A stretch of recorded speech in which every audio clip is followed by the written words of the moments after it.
Hello Year 11, welcome to English Language, Paper 1, How to Answer the Paper. Attached to your Show My Homework global homework is the exam papers. Paper 1, language that looks like this, and paper 1 insert that looks like this. So if you print it off, and then you can do it at the same time as we're going through this together. Okay, so question 1.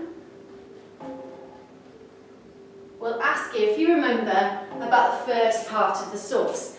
Now, you need to go back to your extract and obviously read through it. It's about Alex's nightmare. Some of you may have seen this extract before, that's absolutely fine, it's just revision. But they're the same style questions as well, so you can use it and again, the methods. So this one's asking you to look at lines 1 to 5, list 4 things about the bird in Alex's nightmare. So you go to your extract, you open it up, you draw a box round lines 1 to 5, and then you jot down here whatever it's asking you. So in this case, you've got 4 things about the bird in Alex's nightmare. So you might jot down, for example, number 1 might be black, number 2 might be small, and then 4 more things, 4 things altogether even. Okay, so quite a straightforward question. Don't spend very much time on it, it's only worth 4 marks. Right, second question. The method for this question, if you remember, is that number 1, read the question. Obviously, the question is, how does the writer use language? So it's the language question. To describe the effect of the storm. So read the question. Number 2, select 2 or 3 quotes which you can explain.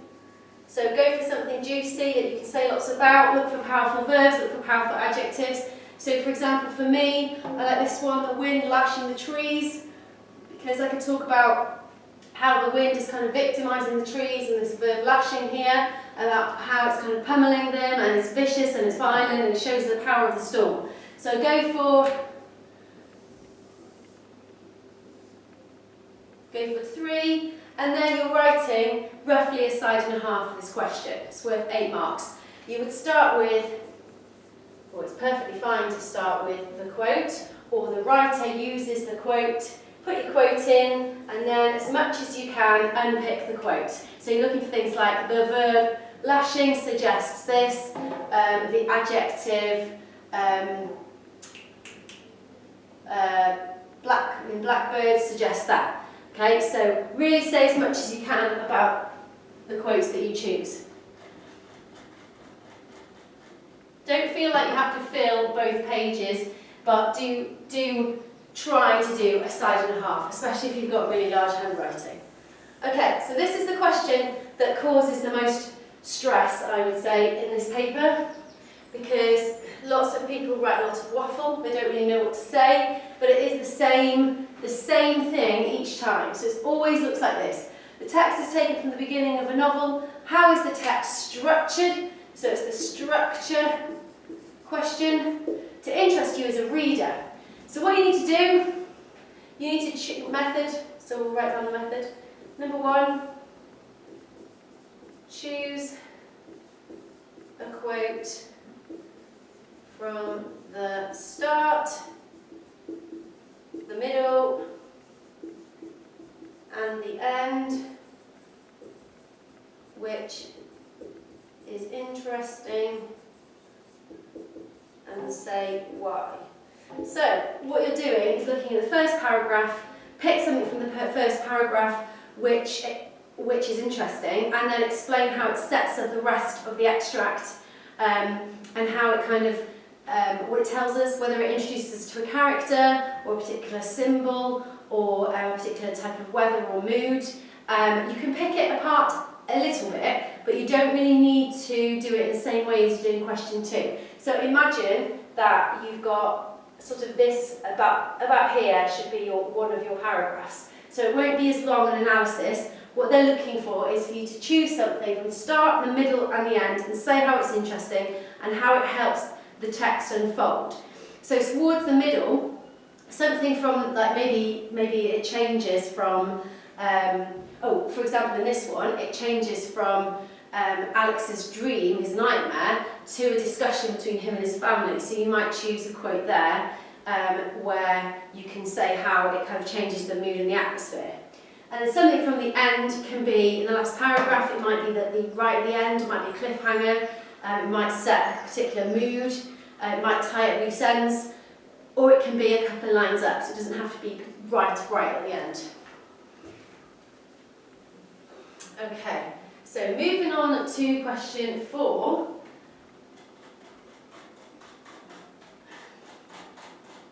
Again, I'd be looking for a side and a half for that question. So, for this one, this is worth quite a lot of marks. It's worth 20 marks. So you need to think about the fact that you shouldn't really leave this right to the end where you haven't got enough time to answer it. It's worth 20 marks, so it's worth a lot.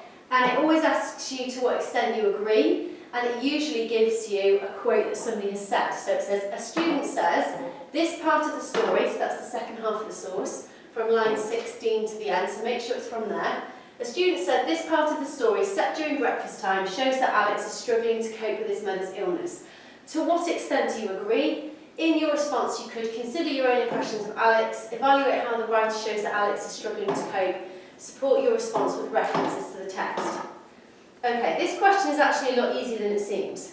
So, you have done this before, but just as a reminder, you need to, I would say, agree, right, because it just seems like the obvious thing to do. I mean, he is struggling to cope, so you don't want to disagree for the sake of it.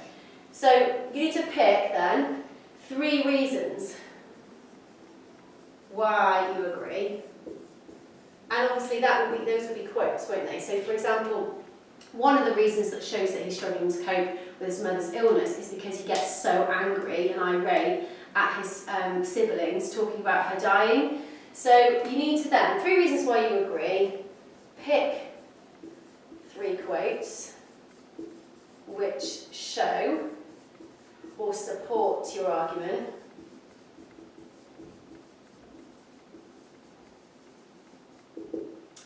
So then you could start with, when you start to write it, I agree with this statement because, and you can literally put the quote in and explain how that quote shows whatever point it is. So in this case, explain how the quote shows that Alex is struggling to cope with his mother's illness. You have to keep coming back to what the point is. So the point here is that he's struggling to cope. You need to come back to that again and again and link that quote back. And really all you're doing is explaining yourself, and you're analysing the quote again, but instead of just analysing it like you did in question 2, you're linking it back to this point here. And for this question, I would say that you need to write about two sides of A4. If you've got massive handwriting, maybe a bit more, or if you're ahead of the game, ahead of time, you could maybe do 3. But no less than a side and a half, because it won't be enough. Okay, right, finally, for this paper, you've got the section B question. Now, I believe from the bottom of my heart that lots of people are advantaged if they start with this question. It's worth 40 marks. Because it's worth so many marks, you need to be on your, at the top of your game when you're writing. So you need to be choosing whichever one you want to do. So in this case, it's write a description of a stormy sea, or write a story that begins with the sentence, this was going to be a terrible day, one of those days when it's best to stay in bed because everything is going to turn out bad. So decide which one you want to do.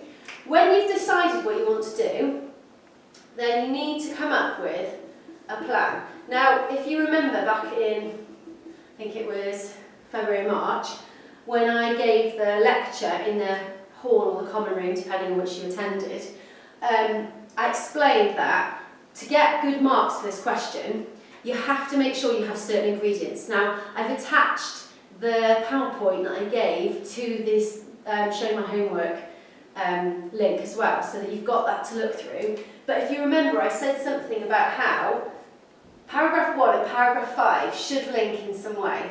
So maybe it's the weather that links, and then it starts off rainy, and then it changes, the weather changes at the end, and you acknowledge that in your answer, that the weather has changed. Or it could be that you start like maybe mid-afternoon, and you end with the time of day in the evening, and you've shown like that something is actually, like there's been a journey, and you've actually thought about your answer and how you're going to make it all link together. But what you don't want to give the impression that you've done is just write. Okay, so you need to plan it. So, for example, this one, you could have paragraph 1, describe the weather. Maybe it starts off as clear and dry. And then you could say paragraph 2, describe the beach and the rocks, and then the weather starts to get worse. Paragraph 3, then it's really, really stormy. Maybe talk about the lighthouse and how all the rain and the waves are kind of crashing and booming off there. Paragraph 4, then you could say that you and they run for cover, for example, and hide somewhere. Describe that. And then at the end, you could say the weather changes and becomes drier again. And then perhaps relate the time of day. So maybe it's 5 p.m. here, and maybe the sun, maybe the moon shines and it's really dark here. So I'm not asking for a really detailed plan. I'm just saying that you know where it's going. And it might be that you change it slightly as you go through. That's absolutely fine. But just make sure that you have a clue where it's going. Don't make it about loads of action. We don't want loads of action. We want loads of description. Okay. So remember, the success for this, and this will be on that PowerPoint I've attached, is powerful words, right? None of these this went, goes, says, we don't want any of that. Powerful words, use of a variety of sentences, link the story together, the story, start and end. Techniques that you can use, like similes, metaphors, alliteration, all those things that you've learned in the past. Spelling, punctuation and grammar is a small part of it, but it's really important as well. And paragraphing. If you don't write in paragraphs, then you're telling your examiner that you haven't done any of this here, right? So if you do write it, and for some reason you forget paragraphing, go back in and put these in where your paragraph should be afterwards. It's the universal symbol for paragraphs, okay? But make sure that you write at least 2 sides of A4. I'm looking for 3 to 4 really, because you've got 45 minutes on this. So just to recap, all the information for this is going to be on a PowerPoint that I've attached as well, but just make sure you plan, make sure you have these things here.